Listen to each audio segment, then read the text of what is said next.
Arnie, we're going to Boston. And he fainted dead away. I'm not a clown. I'm a woman who wants to run. He grabbed me, started screaming at me, get the hell out of my race and give me those numbers. It's not about going fast. It's about finishing the job. One woman dropped to her knees and put her hands up like this and said, "Come on, honey, do it for all of us." I learned the impossibility of a run and overcoming it. I started the Boston Marathon as a girl, and I finished the Boston Marathon as a grown woman. I am determined that every woman on the planet is going to get this opportunity to run, to be free, and to feel that sense of empowerment. They didn't have the opportunity. I said, okay, I don't know what it looks like, but when I finish this race, I'm going to create the opportunity. My name is Kyla Colbin. You're listening to my interview with Kathrine Switzer, and this is the Hunger and Heart Podcast. Enjoy the show. Hello, my name is Kyla Colbin, and welcome to episode 21 of Hunger and Heart, a podcast on the intersection of wild ambition and fierce compassion. My guest today is Kathrine Switzer. Kathrine was the first woman to officially run the Boston Marathon in 1967 and had to literally fight off a race official to do so. Because of her, millions of women are now empowered by the simple act of running. In this conversation, we talk about how her parents empowered her to think differently about what was possible. We talk about how she has continued to leverage her experience to expand access to more women. And we talk about forgiveness. So here you are, my conversation with Kathrine Switzer.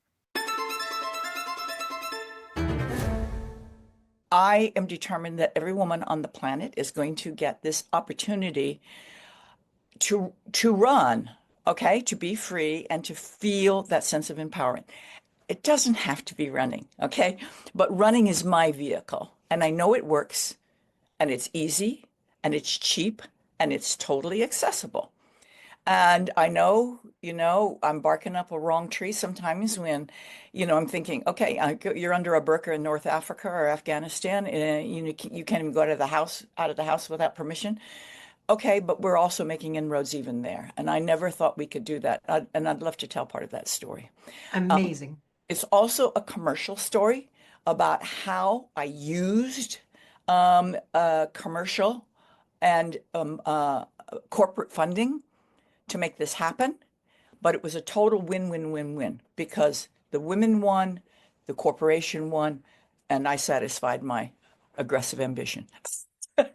Excellent. Okay. So first of all, a few things. First of all, I love that you describe yourself as having aggressive ambition. And this is something that has come through in the conversations I've had over and over. And it's something that I want to highlight because I want everyone listening to really hear this and get it, that it is okay to be wildly ambitious. It is okay to be aggressive. It's okay to be obsessive. It's okay to have a hunger for something and go after it with everything that you've got. This has been just such a consistent message. So can we start with the marathon? Can we start with Boston? Okay. And the lead up to Boston, how we got there. Okay. I always love to start my story by talking about my father, who is a 6'5" Army colonel, who said to me one day when I came home from elementary school and I was going off to high school, that I should run a mile a day, because I told him that I wanted to be a high school cheerleader. And he said, no, he said, cheerleaders cheer for other people. You want people to cheer for you. Well, for a little girl who was looking at, it wanted to be pretty and popular, date the captain of the football team, that was a blow because I wanted that, and there wasn't an alternative. And he gave me an alternative. He said, your school has something new. It's called a field hockey team. And if you ran a mile a day, you'd be the best player on the team. And I said, I don't even know what hockey is, and I couldn't possibly run a mile. He said, I know you can run a mile. And he made me do a math question to figure out how far it is around our garden to run. There were 7 laps. And so he said, come on, let's go outside right now, and I know you can do it. And I took off and started running. He said, slow down, slow down, slow down. It's not about going fast. It's about finishing the job. He told me all of these things which have stayed with me I mean, I'm 78 freaking years old, you know, it's stayed with me all my life. Anyway, I finished the mile. I was so excited. And he said, "Great, honey, that's terrific. Now you do it every day." And so I said, every day. But I did do it every day. And over that summer of running a mile every day, I learned easy, some days hard, other days no reason why. I learned the impossibility of a run and overcoming it. And when I entered high school, I was so empowered. I felt like I had a secret weapon that nobody could take away from me. And you know, some of my classes, you know, here I was just 13, you know, and a lot of my classes there were kids who were like 18 and they were grown up. But I knew they hadn't run a mile a day, and I had. So that was really important to me. I played field hockey. I was a good player. And I felt with 1 mile was good, 2 miles was better, 3 miles was even better than that.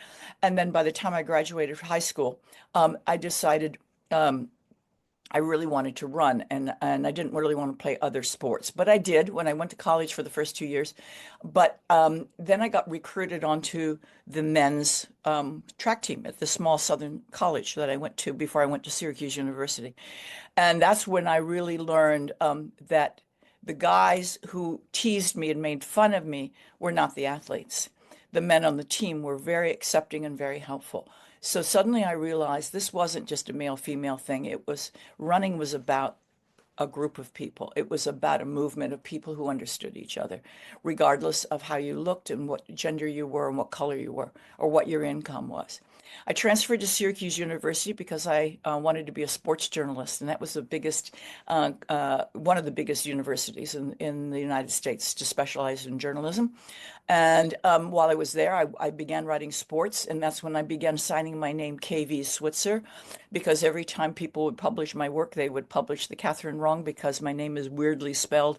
And besides, KV Switzer sounded cool for a sports writer.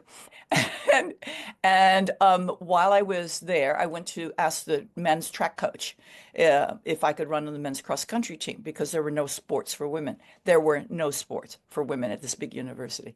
And he said, "Well, we couldn't let you run officially. It's against the NCAA rules, but we would welcome you if you wanted to come train with us."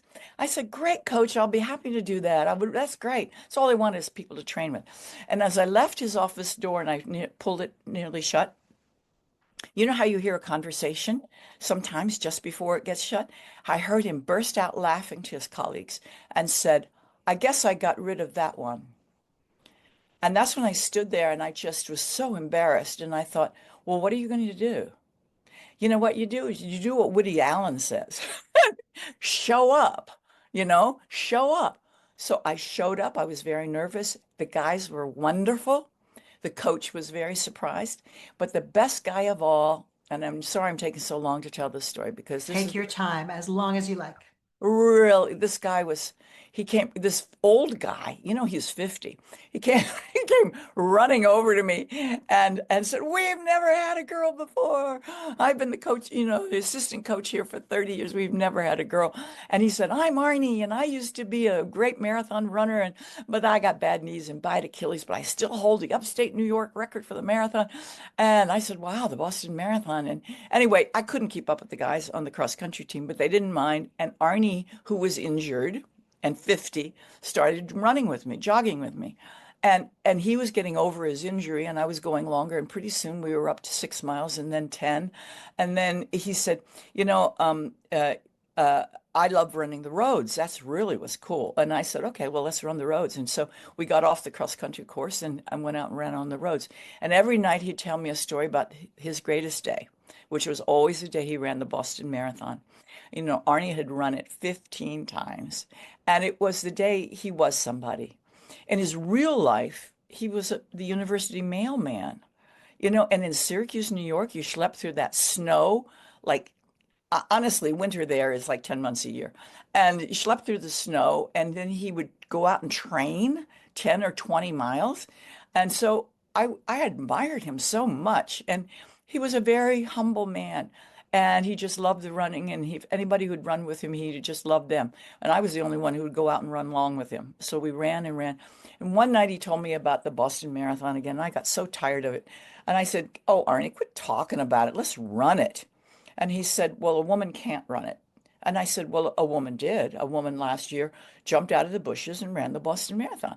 He said, no, she didn't. No woman could run a marathon. And I said, come on, Arnie, I'm sure she did. I saw her picture in the paper. He said, no, no, no, she didn't really do it. We argued. And finally, I said, listen, you got to believe a woman can do it. He said, you know what? If any woman could, I believe you could. I'd be the first person to take you to Boston if you'd show me in practice that you could do the distance. Yes. That's one of the biggest goals in the world is you give somebody a challenge that, look, I'll support you if you show me that you can do that. And, make it a contest. We trained our brains out. And the day we went to run 26 miles, we finished, and Arnie said, oh my God, you just look great. And I said, I feel too great. Let's run another 5. Because I got to know when we go to Boston that we've really run the distance. And he said, oh, no, no, no, no. You can't run another 5. And I said, well, sure, can't you? And he goes, oh, I guess. And so we did another 5, but he started passing out as we were on the last mile. I said, come on, we can do this. And when we finished, he was out of it. And I threw my arms around him and I said, Arnie, we're going to Boston. We're going to Boston. And he fainted dead away. When he came to, he said, women have hidden potential in endurance and stamina. So all of these things played into my whole life, which is then Arnie insisted I sign up for the race. I signed up with the entry form because he had a bunch for the team. And I signed up and I was a card-carrying member of the athletic union and put down my AAU number. But I signed my name KV Switzer. And so they thought I was a guy. I wasn't trying to defraud them. I didn't want any fanfare. I just wanted to go up to Boston and run. And what happened is the morning of the race in Boston, it was snowing and sleeting and really, really terrible conditions. And instead of wearing cute shorts and top like I had hoped, I wore my baggy gray sweatsuit and hat and gloves, and everybody was wearing everything they owned. It was actually the worst conditions in Boston until the hurricane of 2018. And it was really fierce. And snow would pile up on your shoulders. And anyway, the race got going a little bit late. The directors were all up in a tizzy, and off we went. And about a mile and a half down the road, the press truck came by, and they went crazy seeing a girl in the race wearing a bib number. My hood was back, my hair was flying. I was with my team. We were laughing, and we waved to the press truck as it went by, and then it slowed.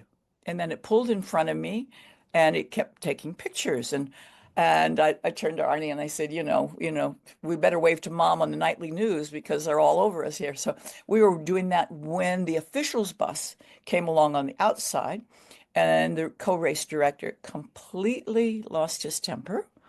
And he jumped off of this the truck, the officials truck behind me. I didn't see him, but I heard him running up behind me in his leather shoes. And I turned at the last minute where he grabbed me and he threw me back and holding on to me, trying to rip off my bib numbers, and started screaming at me, get the hell out of my race and give me those numbers. And I said, And anyway, I tried to get away. He went for the one on my back, and Arnie was trying to get him away. And my boyfriend, who only at the last minute decided he was going to run the Boston Marathon also, who was a 235-pound ex-All-American football player from Cornell, interestingly enough, and now a hammer thrower, threw a cross-body block into the official, took him out cleanly and flying through the air. And I went, oh my God. And Arnie screamed, run like hell. Now, when you tell this story, it's hilarious. But at the time, I was a 20-year-old kid. I was in this race. I thought I'd really screwed it up somehow. I was so embarrassed. Oh, now the press were really up and on. What are you trying to prove? Are you a suffragette? Are you a crusader? Why are you here? What are you trying to prove? I said, I'm just trying to run. And they stayed there and they stayed there. And I just put my head down and I said, oh gosh, I thought I'd really screwed up this big race, but I wasn't going to drop out. And finally they drifted away after saying, when are you going to quit? When are you going to quit? And I just said, I'm not quitting. Go. Anyway, and I turned to Arnie and Arnie said, listen, what do you want to do? And I said, Arnie, I've got to finish this race. I've got to finish this race on my hands and my knees. I've got to finish this race because nobody's going to believe women can do this. If I don't finish this race, that proves I'm a clown. I've got to finish this race. On Arnie, we can do it. We ran it 2 weeks ago. And he said, okay, let's just get it in control. If finishing is the objective here, let's slow down. So we slow down and and you go through every emotion that's possible. And somewhere kind of over Heartbreak Hill, which is at 21 miles, I started forgiving the race director. He's just trying to put on a race. It's snowing. People give him a hard time. All these clowns show up. I'm not a clown. I'm a woman who wants to run. But he did attack me because I was a woman and because I was wearing a bib number. And so then I said, okay, just forget about that. You'll handle that later. And let's go on now. And so then at about, oh gosh, close to the finish, 23 miles, I started getting very angry at women. And I'm saying, why don't they get it? Why aren't they out here? The women I was running by, the women, they would have their arms crossed and they would look irritated at me. And one woman, however, dropped to her knees and put her hands up like this and said, come on, honey, do it for all of us. And those are the ones who sustained me. But I couldn't understand, why didn't they just take on a challenge? Why didn't they think they could do this? And then the light bulb went off, which is, oh my God, they didn't have a dad who encouraged them to run. They didn't have an Arnie who persisted in having me run long, who believed in me and helped me sign up for the race. They didn't. I'm like, my God, they didn't have the opportunity. I said, okay, I don't know what it looks like, but when I finish this race, I'm going to create the opportunity. I don't know how I'm going to change that, but I'm going to do it a little bit at a time. And so when I crossed the finish line, I felt, everybody said, didn't you feel great? Well, no, I didn't feel great because I really felt like I had a lot of work ahead of me. And I had to become a better athlete. And that's when I became, I would say, wildly and aggressively ambitious the first time, because I was going to prove to Jock Semple that I was an athlete. Because the next day, the press called me and said, what are you going to do? Are you going to sue him? And I said, no. I mean, he was just tired and angry. And he called a press conference and he said, 4 hours and 20 minutes for a marathon? I could have walked it that fast. And, those insulting remarks. And so I just sucked it up and slowly began training. And trained up harder and harder and harder. But also I did other things. I started organizing a local club. Okay, if you're going to throw me out of the Amateur Athletic Union, I'll organize my own club and we'll all run and we won't have to worry about rules. We'll just show up and run. And the club grew and it became a big club. And then I began getting my amateur status back, creating, becoming official, and creating events, then bidding for national championships, taking it very seriously, getting inside the system. Making Can the we system work. Yeah, can we pause there? sure. I have a whole bunch of questions about the story so far. Okay, great. Perfect. Okay. So my first question is, and thank you for sharing all of it. It's such an extraordinary story, and we'll just take a look now at this image of you getting yanked on by Jock Semple, and when you tell the story of your boyfriend shoulder charging him. I didn't realize until I looked at this picture, like, no, it's a full on like shoulder charge. Like this is like, he's getting tackled. It's pretty impressive. And of course, the photo called, one of Time Life magazine's 100 photos that changed the world. So hard to overstate the impact of that moment. Here's my first question is, what I heard you say is during the race, people were saying, what are you trying to do? Are you a suffragette? And you're going, I just want to run. And then I just heard you say at the end of the race, you go, wow, there's a lot of work to, this is clear. Was there, am I interpreting this correctly? That heading into the race, your ambition was not to make some grand statement on behalf of all women, but coming out of the race, you had a realization of the potential impact, and that now all of a sudden you were this kind of catalyzing figure that you hadn't anticipated or asked to be. Have I understood that correctly? You've understood it very correctly. And what I would say is, and I often do, is I started the Boston Marathon as a girl, and I finished the Boston Marathon as a grown woman. Hmm. It's a lifetime of experience and understanding of why somebody did something like that and my reaction to it, and suddenly my own naivety, maybe even stupidity of the situation, and realizing that there was a lot of work that had to be done. And definitely, then I decided, my parents always told me, if you're going to do something, you've got to take responsibility for it. Now I'd done it. I was in a position to take responsibility for it. I couldn't walk away from it. I had to take responsibility and make the change, or at least try. Can I just say I love your parents? They I do too. Wasn't I the luckiest kid in the I world? mean, how fantastic are they? And so here's my next question, which is I hear you talk about your dad saying, uh, cheerleaders cheer for other people. You want people to cheer for you. And I hear you say you wanted to be pretty and popular. And I'm imagining myself here because all I wanted to be was pretty and popular when I was in high school. And I heard you say that line of his, this you want people to cheer for you, landed in a way that catalyzed something in you. And I'm curious about that because at the same time, at that time, you're getting messages that running is going to make your legs big and that it's going to turn you into a man and that your uterus is going to drop out and all these things. And so was there ever any internal friction for you around embracing running and athleticism, even though you had so much beautiful support from your wonderful parents? Running itself felt so good that I at least had the common sense to know if it feels this good, it can't be bad. Because even then, and now certainly I can articulate, the body never lies to you. Mhm. It doesn't, and it'll give you everything if you give it a chance. Mhm. And it is a miracle. And so with little girls, like 11, 12, and 13, were telling me, oh, if you run, you're going to get big legs. My mommy says that you're never going to be able to have children when you run. I'd laugh.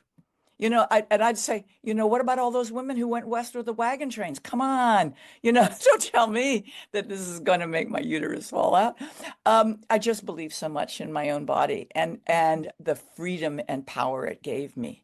Mhm. I really felt that very, very strongly. And I really wanted to pass that on to other women who believed those myths. And I'm sorry to say that there are millions of women around the world today who are still hearing those myths and they still believe them because that's all they hear.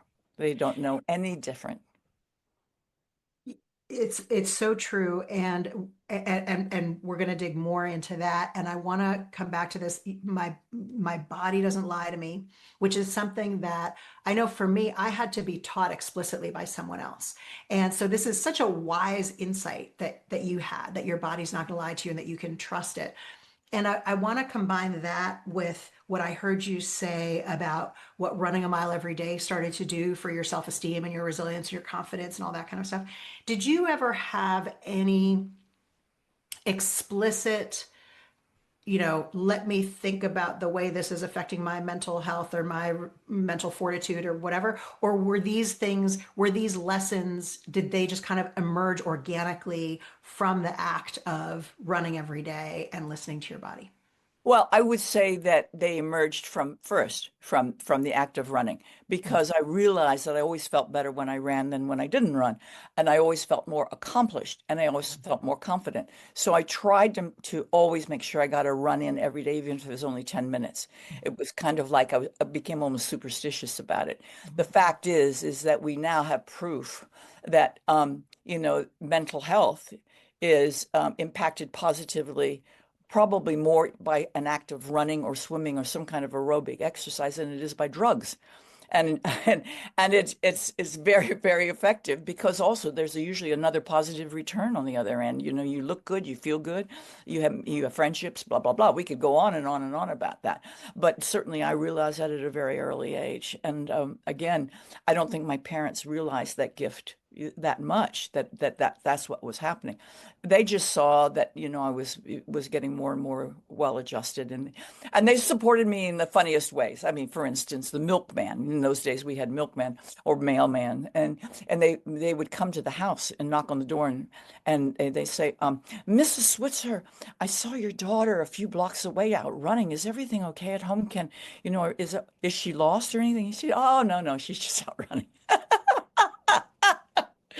But the attitude was, I was either running away from something or Or what. something's wrong, or Yeah, like, yeah, right. this is such an unusual thing to be happening. There must be something wrong. Yeah. That's so funny. Okay, great. I also am curious about in the course of the marathon itself, which it sounds like, I mean, you've run so many marathons, but that first one, lifetimes happened within the 26 miles. Yes. You start the race, you're feeling good, even though the weather's miserable. The altercation with Jock happens. By mile 21, you forgive him. By mile 23, you're pissed at other women. Like, I mean, what a roller coaster journey that you went on through that process. And I have to confess to you, Catherine, that I am not a runner. I run a tiny bit. I used to run 5Ks, when I was young, with all the beautiful camaraderie that you describe. But I've never run a marathon. Is this the journey? You go on a marathon and you go, actually, I'm going to unlock all the mysteries of the universe in these 4 hours that I've got just me and my own brain?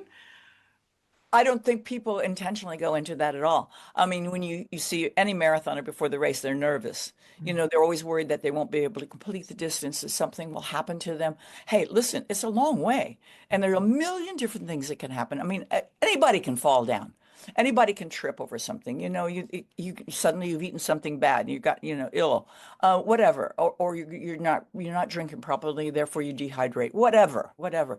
So you're thinking about all the millions of things that can go wrong. And also many times you're hoping, and we're going to talk about this, is as I became a better athlete, I was competitive. So I wanted to win. Or if I knew I couldn't win because I knew who was going to be there at my particular time, and I had trained for that time. So that became a goal, because to prove to old Jock Semple, as well as myself, that I could be an athlete. The amazing thing is I became a good athlete, which is a mystery unto itself. Not a mystery, but an epiphany. Okay, so have I answered that part of the question? You absolutely have. Do you want to tell me about now becoming an Yeah, athlete in yeah, the yeah. commercial side? Great. Okay, so now, yes, because the commercial side, the real commercial side began happening after my competitive career. Okay, so what I decided to do is I was going to prove to Jock Semple, that he became my touchstone person, that I could become a better athlete. And I read about what the really good male runners were doing for training, and it was really awesome. I mean, they were training like 100 miles a week type of stuff, which was really hard because by this time I was graduating from university. I had a full-time job. My new boyfriend became my husband. He was in grad school, so he wasn't working, so there was no income there, and he had to be supported. And I had the rent, and I had the groceries, and I had, of course, like any woman, I thought I'd do all the domestic stuff too. And I started training, 50, 60, 70, and then even 100 miles a week. Because if you're going to be good, you did 100 miles a week. And the only way you can do that is to get up really early in the morning, 5 o'clock in the morning. And in Syracuse, New York, as you know, that is treacherous because there's snow over the house at 5 o'clock in the morning. And then again, right after work. I kind of began also realizing that this husband was not going to get this degree anytime soon, so I'd better get a master's degree myself. And so went back to school at night and got my master's degree also. So that training session had to be done very quickly. So Can now I I, just make sure? So you're now running 5 in the morning, working full time, master's degree at night, and then running again at night. yes, but classes were only I think 2 nights a week. But that for those two, the workout had to be done very quickly. So let's say by that time it was 10 or 15 Ks. And I would do it faster because I had to get there on time. And that was good speed work for me. So my times, let's put it this way, training works. It is quite miraculous. And I got faster and faster. And suddenly I got down to very competitive times, which was under At the time, you had to qualify for the Boston Marathon was first under 4 hours, and then it's dropped now considerably to like 3:30. And we were also at that time, and I did those times, and then I was getting down to the 3:15 range, and then even to under three, which was miraculous. We were also now working with other women on the legislation to make women official in running because still there was this ban on women running further than 3 miles, which of course was ridiculous. And everybody thought it was ridiculous, but the officials still stuck to their rules. So that's when you start working in the system. And I worked in the system by creating a club and creating events, but also taking a leadership position, which was torturous because these rules were endless and the meetings were endless and they never seemed to me to amount to anything realistic. But finally, we did the legislative work. We got medical evidence and proved that women, it was surprising that running was not injurious to women. And in fact, women maybe were superior at those distance events, just like old Arnie said, that we didn't have the power and the strength and size of men, obviously, but we could go longer. We had better stamina and better endurance. This is now playing out, in fact, in sports today, as we're seeing women in ultra races winning them outright, for instance, or especially things that require sleep and deprivation and tolerance to cold. And these are all things that are essential for procreation. It makes a lot of sense. All right. Now we're interpreting it and using it in sports, which is very, very interesting. Anyway, we finally got official in marathons, and the first one happened to be the Boston Marathon, which was 1972, a banner year. There were only 8 women at that time who could run under 3:30 in a marathon. And old Jock Semple, the guy who threw me out of the race or tried to throw me out of the race, said, if girls are going to run in my marathon, they have to meet the qualifying standard, which was 3:30. And whether they're males or females. So we said, okay, well, there are 8 of us who could do it. 8 of us showed up, 8 of us registered, 8 of us pinned on our bibs, 8 of us ran. And in the worst possible heat conditions this time, we all 8 finished. And it was huge. And the old Jock Semple, even he was impressed. He presented, I finished third in the race. He presented a trophy to me at the end of the race. And it was broken in the packing case. So when he took it out and it was broken, he was embarrassed and unmanned, really. As he handed it to me, he said, look, I'm sorry that this is broken. And then he said, I've been mad at you for 5 years. You deserve a broken trophy. I mean, he never quit. And you know what? I loved him dearly. And he and I became the best of friends. And Okay, I have questions. I have questions here. So can I just make sure I'm understanding correctly? So first of all, so you got post facto disqualified 1967, is that right?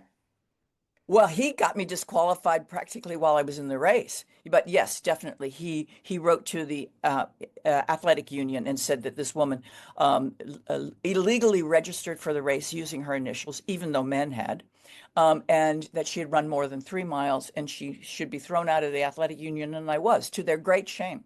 And electric chair, presumably. I mean, Yes. what Yeah. Yeah. what a horrific crime. And it took another 5 years for this to be overtly sanctioned for women to run Yes. in the Boston Marathon. Yes. Okay. And you and Jock became the best of friends. Here's my question.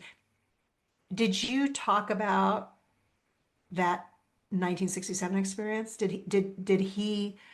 Um, did he go on? I imagine he must have gone on his own internal journey to come around to be able to become friends with you. Did he ever talk to you about, and I'm not looking for you to, share confidences from him. I'm just really curious about what a massive evolution for him to go through from I need to physically assault this woman who is on my course to I have so much respect for this woman. I think he had respect for this woman, but I mean, he didn't go to the press and say, I have a lot of respect for her, and I'm really sorry I did that. He never apologized. Okay? Mm, Never mm, apologized. Um, he came up to me at the start line of the 73 race and grabbed me. And I thought, oh my God, is he going to hit me or something? And he put a big kiss on my cheek. He was a Scots. And he said, come on, lass, let's get a wee bit of notoriety. And of course, the next day in the paper, the New York Times printed that picture and not the picture of the winner. And the subhead was, when Jacques Semple kisses Kathrine Switzer, it's the end of an era. And it was like from that one where he's throwing me out to hugging me and kissing me. Um, he I was very empathetic to him because I had then organized a lot of races myself. And you don't like people being idiots. You know, you want to be safe, you want to get it done, you got to get off on time. But I was much more tolerant than he was. And then I began learning about him. I mean, he was raised in the slums of Glasgow. When he was a kid, he was beaten up all the time because he was small. When he was a teenager, his dad handed him a toolbox and some money and said, go get on the boat and get to America because there's nothing for you here. So his first reaction for anything was to hit. He must have been intolerable to live with. I can't even imagine it. But what demons he had. And of course, running was his joy and his baby. And I was messing with it. So that's why he was so protected. I understood that from the beginning. And so even in the race, I told you, I forgave him. A guy wrote a book and sent it to me. I couldn't read it because it was in German, but and it was about how empathy is going to save the world if we could only be more empathetic. And he uses me as his graphic example of a person who is empathetic, and that's how we make change. And that's why, you know, when you ask me about being wildly ambitious and yet empathetic, I believe, you know, that empathy is the thing, that we have to understand what's going on in another person's head. That doesn't mean when we are coming down the finish line of the Boston Marathon, and you're my best friend, really, I'm going to kind of try to kick your ass. This is exactly the thing Yeah. that here's what I hear in you. I hear you say, I I forgive this man by mile 21, and I understand that he's coming from a time and a context and a worldview that leads him to believe this is the sensible course of action. And that understanding and that empathy doesn't mean I'm going to stop running. It doesn't mean I'm going to Right. diminish myself. It doesn't mean I'm going to sacrifice my ambition or my standards. It means I'm not going to carry this anger in my heart. And when I hear you tell this story, there's a line Henry Wadsworth Longfellow said, "If we could read the secret history of our enemies, we would find there enough sorrow and suffering to disarm all hostility." It's beautiful. Yeah. Hmm. And Yes. I hear that story of Jock's upbringing. Like, how can you not hear that story and go, look, it doesn't mean I'm gonna not stand up for myself and do the thing I want to do. It means I don't need to carry anger about you. Yeah, exactly. Hmm. And I'm sorry he carried anger about me for so long. Because, I've been mad at you for 5 years and you deserve a broken trophy. Who can be mad at anybody for 5 years? Get over it. And Yeah. and you can see the hard work I was doing. When I ran my 251, then in Boston 75, I thought I was going to win the race. I got hosed by a world record. And you know what? All you can say is, we're arriving. The women are arriving. You know, she did it. Look what she did. And I got second, and I'd run my best time by far. And 251 in 75 was a very, very legitimate world-class time. Mhm. And here's the other thing I'd love people to hear today is the body is so miraculous. Here's a skinny little kid wears spectacles, you know, and she becomes a world-class athlete, an ordinary person. So the ordinary can become the extraordinary. Mhm. And you have to work hard. Yes, you do, but you also you need to be very, very, very persistent. That is probably more important than any talent in the world, is the consistency and the persistence. How did you cope with going from ordinary to extraordinary? You started that race a girl, you finished it a woman, you started it just wanting to run. You had the realization over the course of the race that actually this maybe represents something more than what I had imagined. And then you so gracefully took on that mantle of actually, we've got work to do here. How did you cope with that transition? Well, I coped with it with joy. Um, that, wow, it worked, right? All that hard work paid off. What I wanted to do then is I wanted to pass it on to other people. Another thing my father said, he said, honey, you can't thank all the people in the world who've done nice things for you, but you can pass it on to somebody else. And so I said, okay, great. There are a lot of people out there that need a lot of help. And I am really, really going to try to make this happen. How can I make this happen? Now, we've gotten women official in the Boston Marathon. We've gotten women official. And I said, okay, I have this mantra, which is that talent is everywhere. It only needs an opportunity. So how am I going to create this opportunity? Well, things kind of fall in your lap sometimes. After this Boston Marathon with the 8 women who did this, a company came to a friend of mine in New York City. I was based in New York at the time, and said, "Hey, that got a lot of publicity. Those girls running a marathon. Let's do a women's only marathon in Central Park, and we're going to launch a product. And we're going to give you money to sponsor this. Launch a product covers a women's shaving cream called Crazy Legs, and we can call it the Crazy Legs Marathon."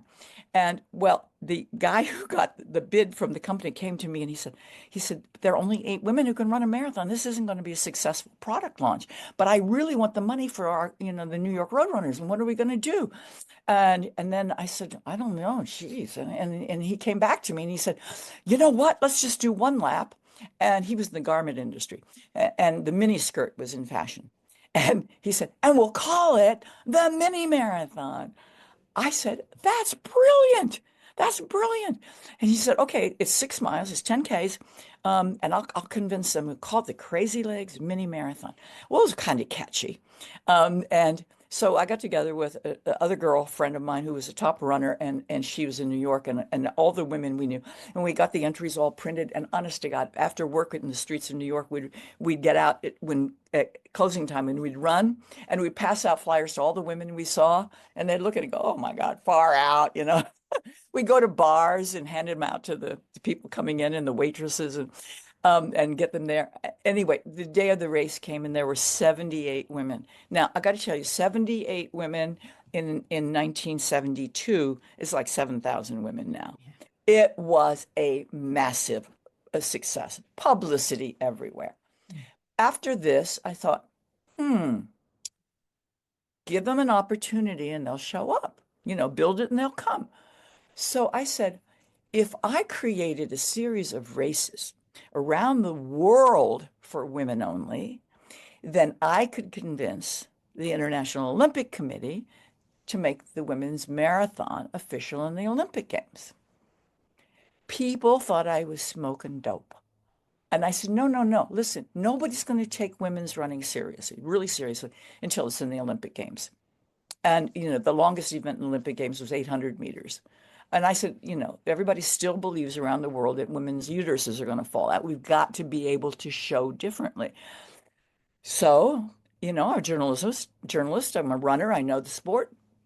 I have a bit of kudos to my name. I started writing business proposals. And if Crazy Legs love this, how about a global company? That's what we need. And the global company I went to was Avon Cosmetics, at the time the world's largest cosmetics company in the world. Well, now with a cosmetics company sponsoring a women's event, the women themselves will feel secure because they understand lipstick and makeup and stuff. And it's a girly girl thing. All right. So I'm not going to be intimidated as other women, as a girly girl. We get a lipstick at the end. And I wrote this proposal to Avon, and I took it to a guy who I'd met at a women's sports meeting, who they were all, a group of companies came together, and one we're thinking maybe there's a future in women's sports sponsorship. And everybody was there, Sports Illustrated, whatever. And I was invited to the meeting, and I made my pitch on women's running.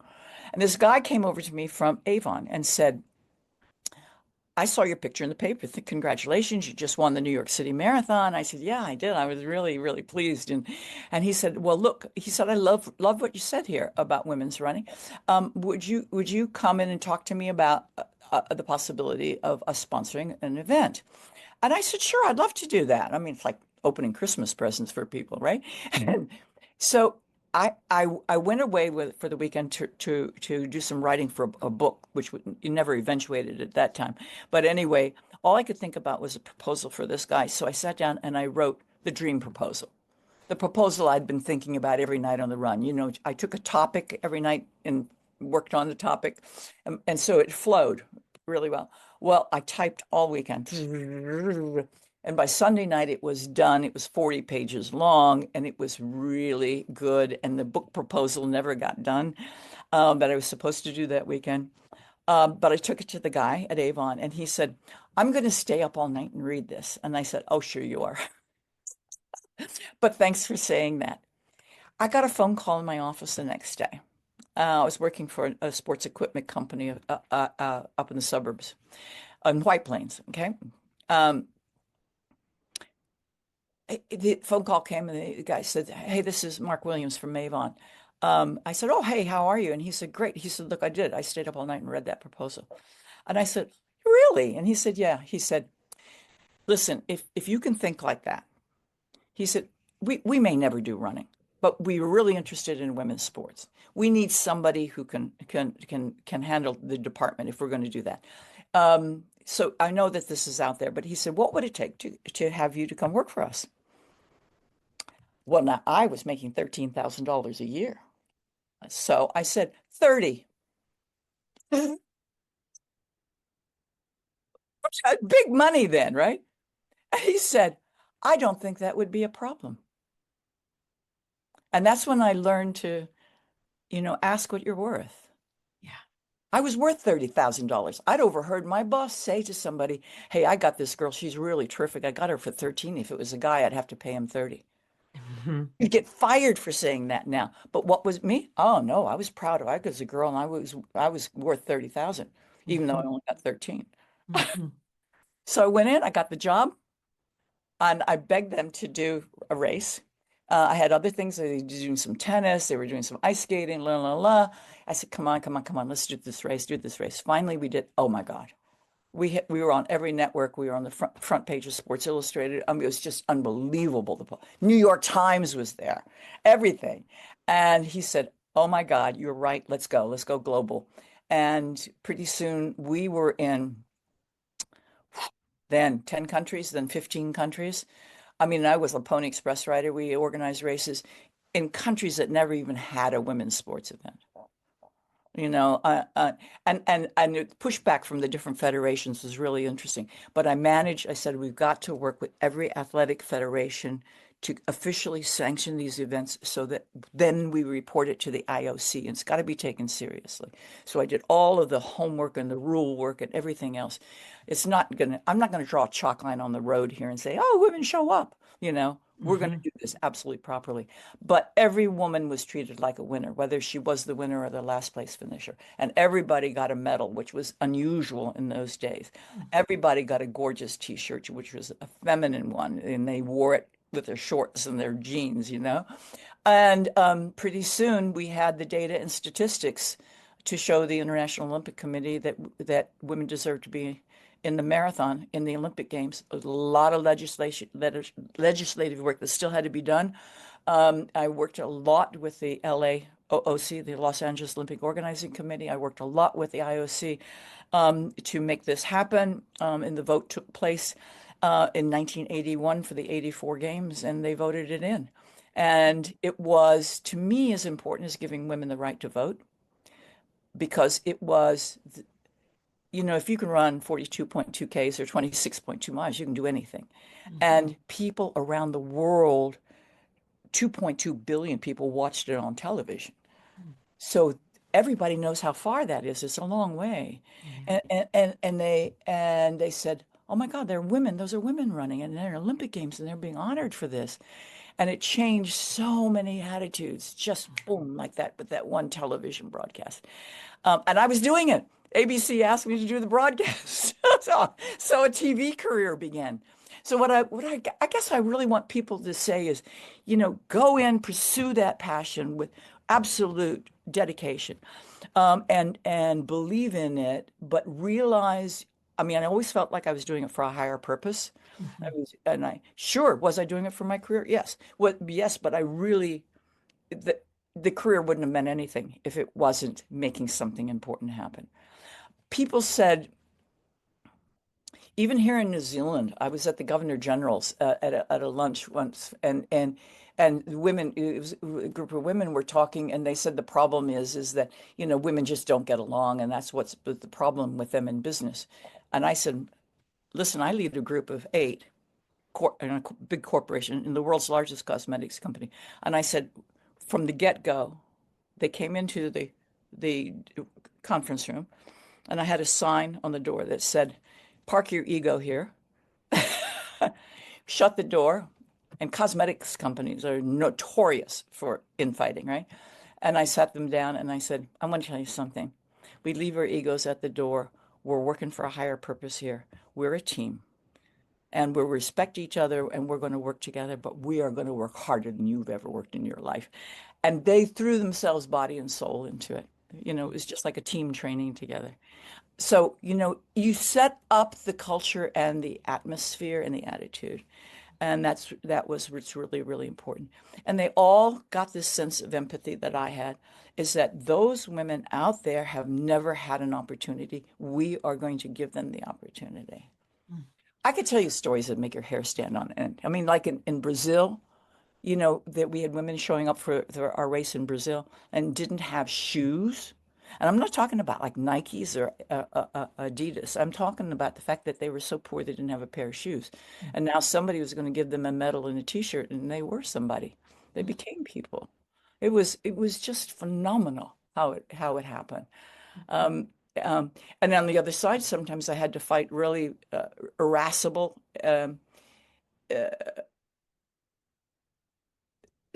what is the word? Federation directors who would tell me your race isn't going to be successful here, but it's a big race. You're putting a lot of sponsorship dollars into it. And I said, I really wish you would come. And this one head of the federation said, I know I have to be there, but I'm not going to permit my daughter to come. And I said, how old is she? And he said 14. And I said, oh, what a pity. But anyway, he got himself on old Globo TV for every night for a week. And do you think he wasn't going to vote for the women's marathon in the Olympic Games? Of course he was going to vote for it. He had a program. Can I just highlight how many layers of insight and skill that you brought to this? I mean, you'll know the word kaupapa. Some of the folks listening from overseas might not. The kaupapa is like the project, the purpose, the thing we're trying to do here. Like how many layers? And I want to reflect back some of what I've heard here. So I've heard that you came out from 67 and you go, actually, there's a call here. If I want to affect the change that I think is possible, I need to work within the system, which is something that a lot of people don't have that insight, right? I might go, I want to be the first woman to do this thing, but then I don't have the next layer of insight of going, actually, if I want to change this thing for everyone, there is a systemic job to be done. And that in order to do that systemic job, I have to understand the system. I have to understand the need to collect the stats and file the paperwork and get the accreditation and all of the officialness of it. If I want to bring that system with me without blowing it up altogether, right? Like I still want to work within it, but I want to transform it. I need to understand all the ways that that works. And then I heard you have this insight about how am I going to adapt in a sales sense to my sponsors, to this company that's coming and going, actually, we want to be Crazy Legs, but we can't do a full marathon. We'll do the Crazy Legs mini marathon. Okay, great. We'll make that work, whatever. Like, how are we going to work with what we have right in this moment? And then I heard this insight, and I just want to reflect this back because I want the folks listening to if there are nuggets in here for them to take away to go, yep, let me clock that one. Let me clock that one. The next thing I heard you say was this insight, and this is something that's near and dear to my heart as someone with a service education, of this attentiveness to the participant experience. We had Barbara Kendall on the podcast last week, the windsurfer, and she shared a horrific experience of winning silver and being made to feel as though she had lost gold. Oh, And what Oh, I heard you say is every single woman who shows up for this is somebody. They have yeah, a medal, they have a shirt, they have a lipstick, they have an experience that this is not and in the nascent, I mean, at all stages it should be like this. But especially in the nascent stages of this, if there is not a warm reception there, then who's going to come back year two? yeah, Nobody. yeah, And so I want to highlight this thing because as you're talking, I'm hearing you going, how does she know to do that? And how does she know to do that? And how does she know to do that? And all of those things I imagine would have been absolutely essential to affect the change that you ultimately affected. yeah. That's absolutely true. It's Hmm. absolutely true. And I often think back on this is what if I walked out on that cross country course and the guys on the cross country team did not run over to me and say, "Wow, you're welcome. We've never had a girl before." Yeah. Instead said, "Oh, Christ, get out of here. Come on." And Yeah. maybe I would have gone off and run by myself probably, but I would have been brittle. And I'm not sure I would have been as feeling that generous about running, Yeah. which running is for everybody. So, I have to thank, some people in the world who actually have that same empathetic sense or realizing that the world's really big enough for all of us. We can make it happen. I often say now, for instance, one of the greatest things about this sport, okay, is let's say I'm in the New York City Marathon, I'm running along, there are 55,000 people, gosh, and the guy next to me, different country, different race for me, et cetera, and I don't know the gender of the person on my right. And the three of us are running and we're struggling, we're sharing a water cup, et cetera, et cetera. And there comes a moment in this where we would do anything for those people next to us. I mean, I guess soldiers often said that they would give anything to help that companion. We struggle along, and then I say we cross the finish line and we're stinking and sweating and hugging and crying each other, and we never see each other again. But the moment is there.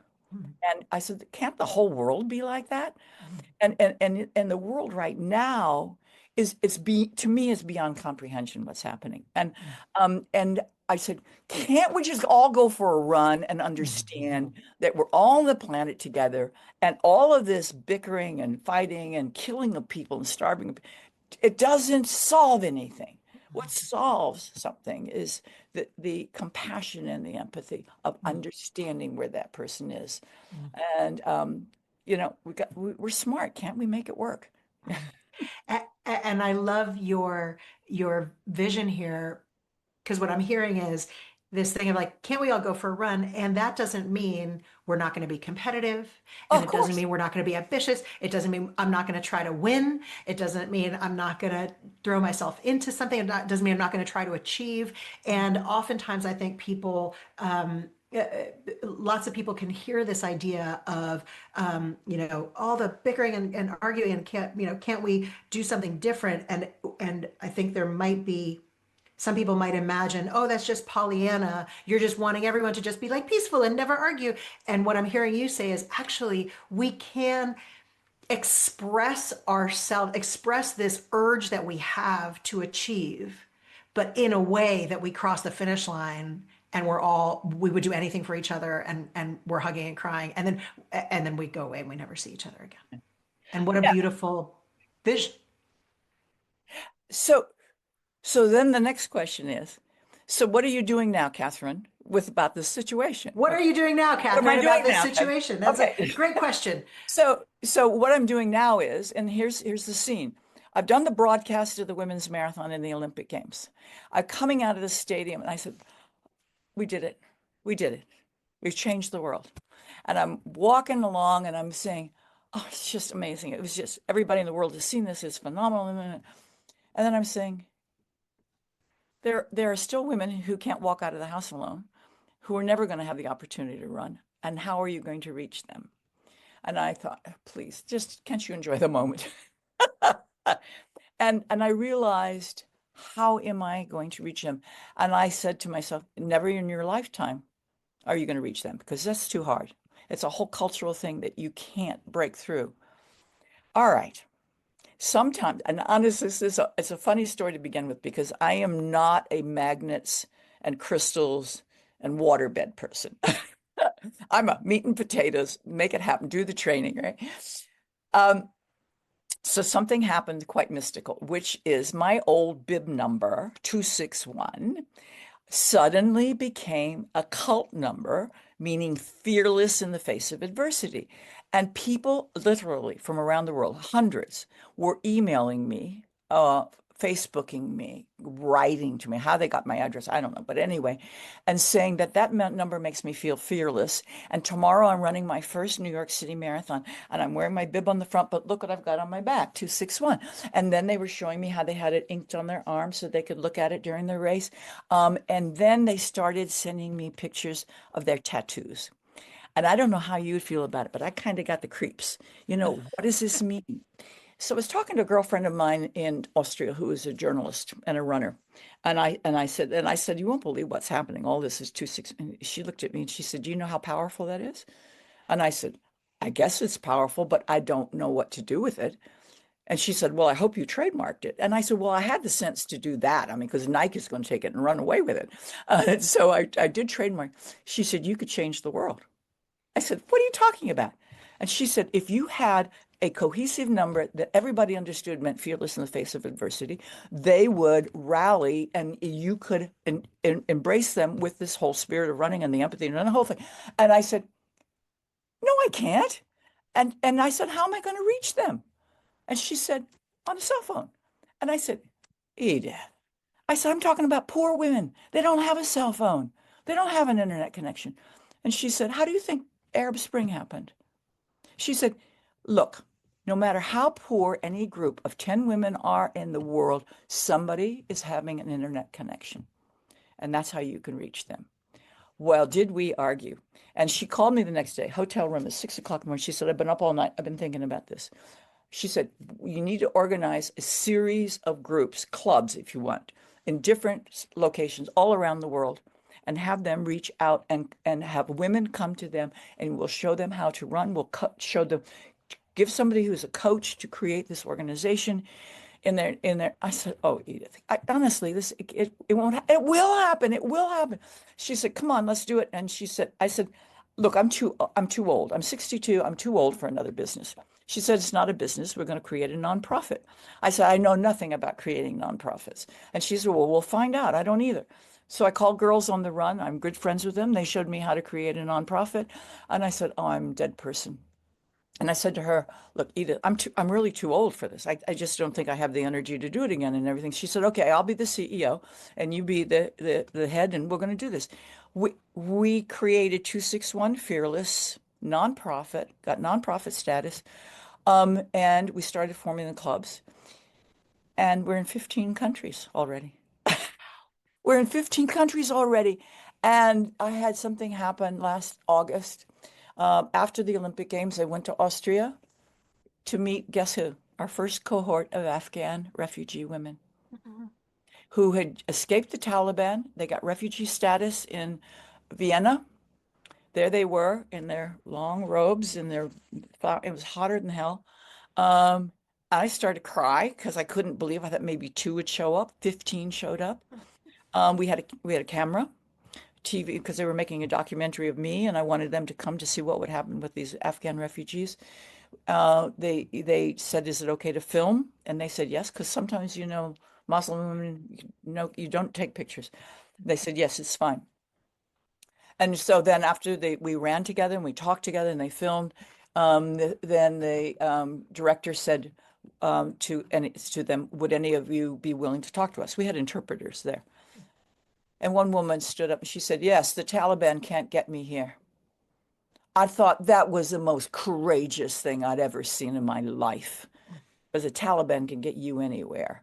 And she started speaking, and I'm getting chills telling you this story. And all the pictures of this have me crying because I couldn't believe in my lifetime we would be able to do this. And we are going to do it because they're on their little phones and they're telling people back home, we're here, and some of them left, they couldn't even get their kids. It's just, but but they're running with us and they're learning the different languages. They're getting an education. We also have an educational component to 261. It's not just about running. It's about being able to instruct somebody how to run and show other people. And also we have an educational program and we have empowerment classes, and it's really well organized. And as I say, we're in 15 countries, but those women are my bellwether. You know, they are the ones I said, okay, you know, we can do this. It's very simple. Okay, that's just me taking one small step for mankind here. But I'm really hoping, you know, that you make a little dent like that and it goes fast. The running has changed the world. I mean, it's for women, it's been a major part of social history and growth because it's so empowering and public and welcoming. And I have hope, and I have hope that other people will take their expertise or their love and their beliefs and their abilities into the area they know and try to make good things happen for the rest of the world. We may have just about enough time to save it. Amazing. And I feel so confident with everything I've heard in you, your attentiveness to experience and organization and all of those levels that we just talked about previously, that your nonprofit is so well set up to further support this system change. You know, you say never thought it would happen in your lifetime. I imagine lots of people never thought a woman running in a marathon would happen in your lifetime. Lots of people never thought the women's marathon in the Olympics would happen in your lifetime. Like over and over and over again, these things that, you know, we can't imagine them until they happen, and then they happen, and this is now the new world that we live in. It's you know, everything is possible. Yeah. I mean, and anybody listening out there, I'd really love you women to join us. We're at 261fearless.org. I even got my fearless jacket on here. I love it. I love it. And we'll, of course, we'll include the links to this Yeah. in the show notes. So please do go ahead and check that out and join the movement, because it's such a powerful thing. Kathrine, we're just about at the end of our time together. I want to be mindful of your time. I know your dad said you can't thank everyone who helps you along the way, but there are some people that you mentioned that I kind of want to like give a bit of a shout out to, because A, your mom and dad, how awesome. B, Arnie, love him. What a dude. The shoulder charging football boyfriend, like what a dude. Edith, legend. You're Legend. like, no, can't do it. And here's Edith going, come on, we'll figure it out. And Jock, I want to thank Jock. Like what Yeah, a, you know, absolutely. Absolutely. what a turnaround, and someone who, as you said, you know, came from an environment that this is what he knew Yes. and defended it because he only knew to defend it, Yes. and then gave you some notoriety. Yeah. And you know what? I went to visit him just a few hours before he died. And people say, whoa, that's a lot of forgiveness. Mhm. And I said, how could I not forgive the guy who changed my life so amazingly? Mhm. And when his last words to me were, it was a Scottish brogue, I made you famous, Les. Less. He probably went like that. He would probably have been happy if those were his full on last words. Yes. Just remember who put Yeah. you here. There's only one plug I didn't put in there is that my current husband, Yes. ever husband, the only husband, Roger Robinson, is an absolute love of my life. He's well known here in New Zealand as a top runner. And he is the author of 25 books and was head of the English department at Victoria and well known as the running professor. And he's the love of my life. And I can't say enough about how running together and having that base understanding of how important it is from not only the personal and health point of view, but the career point of view is so essential. There's never a dull moment about a conversation in the house, that's for sure. Amazing, amazing. Yeah. Well, big love to Roger as well. Kathrine, what an honor it's been to chat with you. I have enjoyed this so much. Thank you for everything that you've done and for the work you continue to do. It's been such a gift, this conversation, and your life is such a gift to all of us. Thank you so much, and thank you for what you're doing for spreading the word of empowering and being compassionate for people. It's very important. We are grateful to you. Thank you.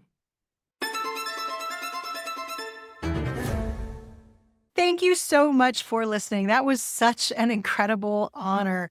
I'm astounded first by her determination to do the marathon itself, and then by the insight she had about how to work within the system to create massive transformational change. It was very clear to me that she is not done yet, and I am super proud to amplify her voice even a tiny bit. A huge thanks to Celebrity Speakers for supporting this episode. If you want to book Kathrine for a keynote and leave your audience beyond inspired, Celebrity Speakers are the ones to reach out to. Thanks again for listening. Please do let me know your feedback. You can reach me on hello@kylakolben.com. And of course, like, subscribe, follow all of these things. Feed the algorithm gods. They help us make better podcasts for your listening pleasure. See you next week. Hunger and Heart is brought to you by the Crusaders Leadership Programme. Whether you're coaching under fives or a professional team, we all want the same thing: to build a culture of trust, to get the best out of your people, and to grow players into leaders. The Crusaders Leadership Program lets you get up close and personal with some of the greatest rugby legends of all time. People like Sir Wayne Smith, Sam Whitelock, Kieran Read.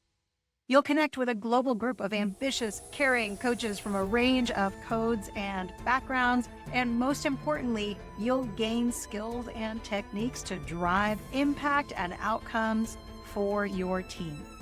The Crusaders Leadership Program is a 2-week, high-intensity virtual experience. It is delivered exclusively online, accessible from anywhere. Hunger and Heart listeners get 10% off the full price of the program. Use the code HUNGER at checkout. You can find out more about the Crusaders Leadership Program at crusadersleadership.com. That's crusadersleadership.com. Hunger and Heart is created by BOMA and the entire BOMA team, including Tito Bernal, Ray Jangle, Hannah Hudson, Johanna Coxon, Sunil Unka, and me, Kyla Kolben. Thanks for listening.